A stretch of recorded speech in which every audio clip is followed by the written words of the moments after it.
So what caught my eye in your marketing, and this was a period Yeah. where we were not connected at all, things were not going great for you. And I'd seen your before photos and I was like, Yeah. that Oh, is not the hi woman you. I knew. Yeah, I jumped from a hard time in my life into my marriage like super quickly. I freaking love my ex-husband so much. Co-parenting, we are amazing. We were not a match. It was an unstoppable force meets an immovable object type of a thing.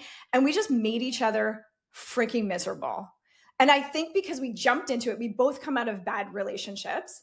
And we both were like, you're the exact opposite of me and the exact opposite of anybody that I've ever dated or been with or whatever. So right time, right place, this must be, magic. And it felt very magical. Like we met in May and we called it Magic May.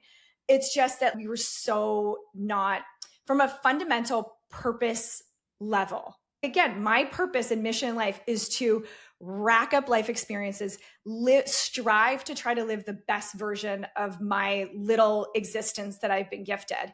And his was more like just to be normal. And his idea of a perfect Saturday is just relaxing and going and having a tea and New York Times and this lovely day. And I'm like, let's go Apple Pay, let's go do all these things. And so we just made each other miserable.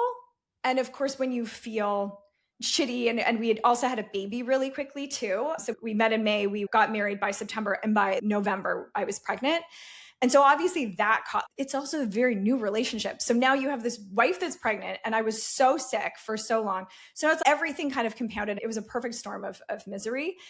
And so we were married for 7 years, but at a certain point I was like, I'm miserable. I can't do this. I'm so not living aligned with my own purpose in life. I am a shell of a human being. I feel I am not confident that I can do anything. I feel lost and confused and sad, and we were fighting all the time.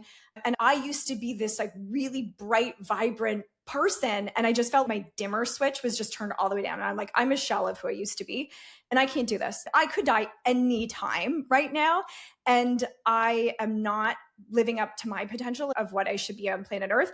I'm making another human being absolutely freaking miserable. I'm miserable. This sucks. And my kid is not getting to know his real mom.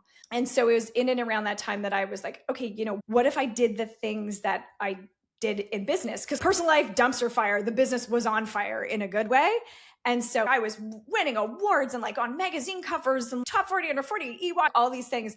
And I was like, what if I just took all the stuff that I was doing really well in business, having a strategy for my life and had really defining what's my vision, what's my purpose, what's my core values so I can, live them and setting up goals and stuff like that. And then just applied it to my personal life. So that's what I did.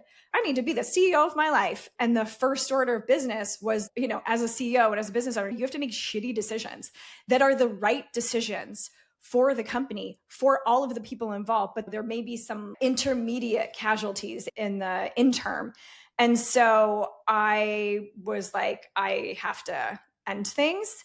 And before I did that, I actually did write out a vision for what I wanted our lives to be like.